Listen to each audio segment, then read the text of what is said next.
Welcome to NCIX Tech Tips. Today we're going to be doing a bit of a headphone headset shopping guide, and we're going to be helping you guys compare the different levels of quality of headsets as well as some of the different features that are available. We're going to make it so that you can make an informed decision depending on what kind of audio experience you're looking for, as well as what kind of an audio source you're going to be using, so you can match that to the headphones or headset that you want to buy.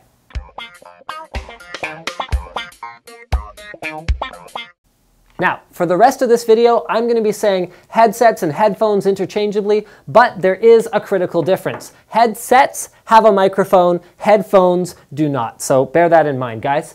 Now, not all of the features you're going to shop for are necessarily to do with the actual unit itself. Some of them are going to be as simple as, well, what's compatible with your device? So most entry-level to mid-range products are going to be using your 3.5mm jacks. These are the ones that you're used to seeing on your MP3 player and your typical run-of-the-mill earbuds and headphones. Okay? There's no particular advantage or disadvantage to this connection type, so we're going to just move on. USB. You start to find USB connections on some gaming headsets. The reason for that is it consolidates it down to one connection and it gets users away from onboard audio. There's advantages and disadvantages. One of the disadvantages is that you're tied down to devices that have a driver that supports your headset.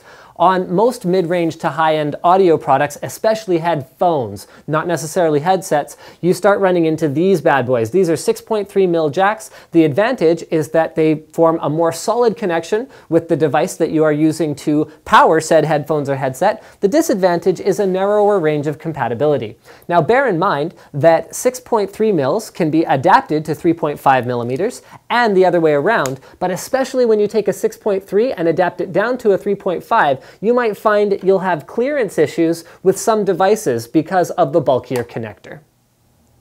Another feature that isn't necessarily part of the headset, but does matter, is the type of cable you're dealing with. So cable length is a factor. In fact, there's another thing that's kind of cool. Some headsets come with breakaway cables. So if you have a pass-through on your keyboard, you can go ahead and you can just plug in this nice short little cable there, and you can carry around the extensions if you want. There will be a very small drop-off in audio quality for using more connectors and adapters, but it's nothing you can't really deal with.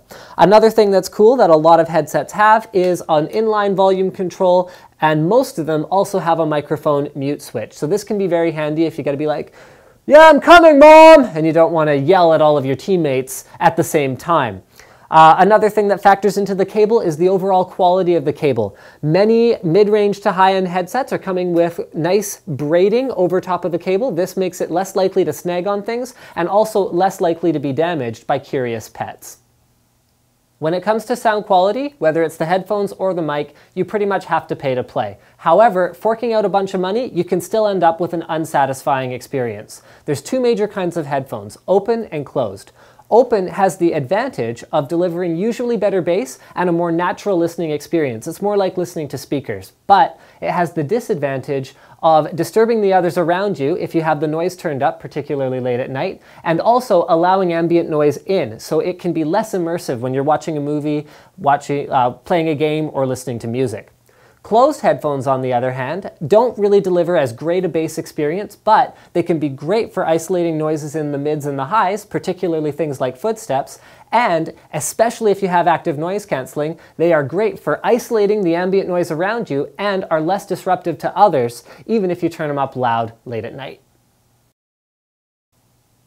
When it comes to comfort, aesthetics, and overall build quality, once again, generally you pay more, you get more, but there are a couple guidelines that I do want to show you guys. This is a SteelSeries 7H. This headset works really well for me, but might not work for someone else. First is the design of the ear cup. So this one uses either pleather or a cloth type material. The reason I like this is the pleather sounds more closed with this headset, and the cloth generally delivers a more open experience. So that is one thing that you might want to bear in mind. There's also the size. This size is big enough for the size of my ears. It is also deep enough for how far my ears stick off my head. If your ears are making contact with any part of the headphones, especially the plastic part inside here, they're not going to be comfortable for extended periods.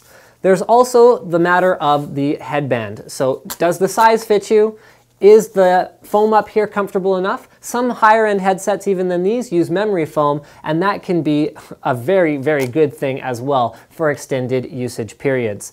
Finally, we've got the overall build quality against the weight. This is something that manufacturers have to balance because a steel headset would be very durable, but would not be very comfortable to wear for a long time. When it comes to aesthetics, it comes down to personal preference. We've got a bunch of headsets here. They're available in a ton of different colors and looks, so you just find something that suits your personal style. Now, I wish it was as simple as just recommending the HD800s to everybody, but it's not. Due to their open design, very large air cups, which don't fit me, although they do fit slick by the way, and lack of a microphone, this feature checklist is not necessarily right for everybody. So what I'm going to do is I'm going to give a few different scenarios and make recommendations or buyer's guides based on that. So let's take the entry-level customer who doesn't have a sound card yet and is still using onboard sound, and not the good onboard sound that comes with a G1 gigabyte board, but regular onboard sound. Don't spend too much on your headset. Spend 30 to 50 bucks, find something very comfortable and lightweight because you're not going to be getting great audio quality anyway. You are limited by the audio source. You're better off to save 20 bucks on your headset and spend $20 on an entry-level sound card. I can tell the difference between onboard and a basic sound card with $2 earbuds, and so can you. It's night and day. So spend your money wisely.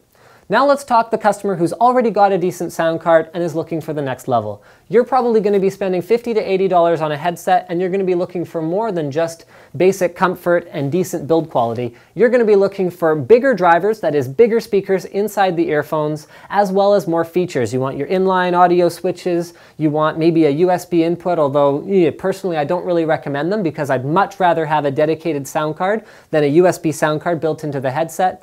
But you're definitely going to want even better audio quality compared to that entry-level consumer because it's going to take a better headset to deliver that better audio source. Now, before you start spending a bunch of money on a headset, and I'm talking over $100, so $100 to $200, you're going to want to upgrade your audio source again. You're probably going to want to get an amplified sound card or a motherboard that has onboard amplified sound in order to take advantage of it. Once you get into higher end headphones and headsets, something like the PC350 from Sennheiser, or I mean an extreme example, the HD800s, the impedance, that is how much power it takes to drive sound through them, goes up much higher. So without an amplified source, you're not even going to be able to turn the audio level up to a satisfying level to enjoy your content. So that is the high-end consumer. The extreme consumer is going to need something like the HD800s. They're going to need an amplifier and a DAC, that is a digital to analog converter. The one we have here is the Asus Essence 1. It does upsampling, it does high-quality audio, this and that, all kinds of different audio sources, but this is a very extreme example. So most customers aren't really going to notice the difference between those $200 headphones with the decent sound card, with the amp, and this solution, especially if your audio source isn't much higher quality, and those files are more expensive to obtain. So the best bang for the buck, I'd say, is your good quality sound card with your $50 to $100 headset. So guys, if you don't already have something like that, maybe it's time to shop for it, and thank you for checking out our headphone guide on NCIX Tech Tips.